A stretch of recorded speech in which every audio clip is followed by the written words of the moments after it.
Okay, so I was a stripper from the time I was 18 off and on until the time I was 38. So 20 years I danced off and on. Um, that's not all bad stories, but I never left anybody broke when they like came in. Whatever they spent was what they had to spend or whatever. Like I don't know. I never tried to break somebody's bank account. I guess you could say. I just tried to get by. Um, I was different. I saved a lot of marriages. I was I was always different. I wasn't viable. God, dog, I never chased a wallet. And that's different to me and most strippers. I don't chase wallet. I might chase a little bit of money. I didn't chase their wallet. Um, I had a friend of mine come in one night. Well, he became a friend of mine. Um, he was having problems with his marriage. His wife was stepping out. She admitted she was stepping out. She said he wasn't able to take care of her physically, so she was stepping out. Well, I sat him down and I was like, why is she stepping out? I mean, he was hot. He was not ugly at all. He had a good damn job. He had a good career. He was fine as hell for a fucking white boy that, was going somewhere. And all the girls wanted his ass. And I was there sitting with him, and I was like, what the hell you mean? And I mean, the girls had met him a couple nights before. He came in and got them all drunk. Blah, blah, bullshit. I wasn't there that night. So I got to meet him. And he spent a lot of money his first 2 nights there or whatever. He was in there when I wasn't there. The night I came in, he spent a little bit of money, but not like they did with them. Because I sat there and talked to him. And I asked him questions. And my questions included, what is the first step to eating your wife? And when he answered me, I said, you can give me some money. He said, what? I said, I'm going to tell you once. I said, I need you to give me some money. Because I'm about to save your marriage. And if I do, you're going to be happy, right? That's the love of your life, right? And he's like, yeah. I was like, all right, let's do this. So I told him, I said, you're going to pay me to tell you how to eat pussy. And yes, I ain't playing. Exactly what I told him. And he's not the only one that I had to tell. His wife came in. They end up getting, trying things out again a couple weeks later. He was upset for a couple weeks, but he ended up talking to her into coming over, trying it out again. And she came in and seen me. And I was like, oh, shit. Because she specifically asked for me at the door. And they don't ask for me at the door. Well, women do. Don't. They come in to find me. Women ask for me at the door. And she paid the cover fee to come in. And she sat at the bar. And my manager came and got me because I wasn't ready. And I walked out and I was like, oh, shit. My manager's like, you can't cause no problems here. To the woman, she's like, I'm not here to cause problems. I just need to see her. So I came out. And she paid me.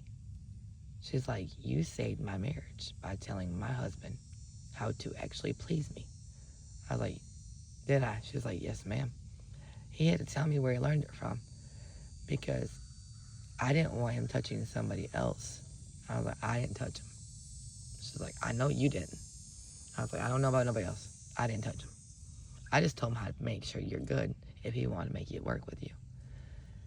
And she handed me some money and she hugged my neck and she said, you are a blessing. And I said, thank you. And she said, no, for real. You are a blessing. You could have got my husband, got all of his damn money, took him right from me because I was fucking up and did anything you wanted. And instead, you told my husband how to save his marriage with the woman he was in love with. I said, yes, ma'am. She said, you're not a normal person. I was like, no, ma'am. And she reached back in her pocketbook and handed me some more money. She handed me a good bit of money. And she said, thank you. And he's allowed to come in here and see you anytime he wants. And he came and see me once a week, every week, faithfully, once a week. He'd come get girls some drinks, come see me and give me some money every week. And so I quit working at that club. And then, yeah. But I've had ones who told me he's not allowed back in here. And I'm like, I respect that. And I've had ones tell me he's allowed to come see you.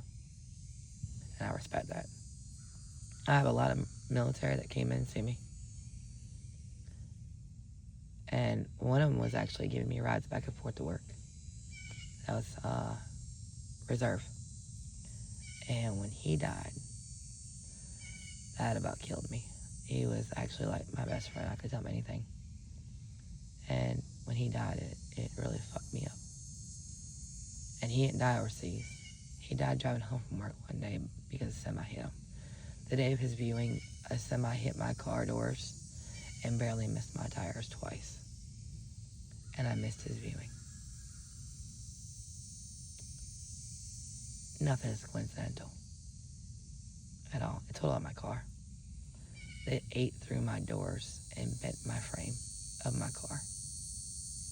And then he said I was road debris. The worst part is I had the husband that was at the time the boyfriend in the car with me, and because he had warrants, he left. So it was my word against his drivers. So I didn't go for a lawsuit because nobody wanted the big lawsuit because I had no witnesses. And then I had a buzzed witness that had to drive off before police got there because he was buzzed. He didn't want to get DUI. Yeah. That's some shit. It's all coincidental. It all happens for a reason. That's what really is. Everything happens for a reason. And if I would have got blessed with that money then, I won't have a damn thing to show for it. I didn't for the freaking check for the car. I bought another car. And then I told that one up. The hydroplane. So, every time I got something, something would go wrong. But looking back, I was blessed beyond blessed. I was beyond blessed.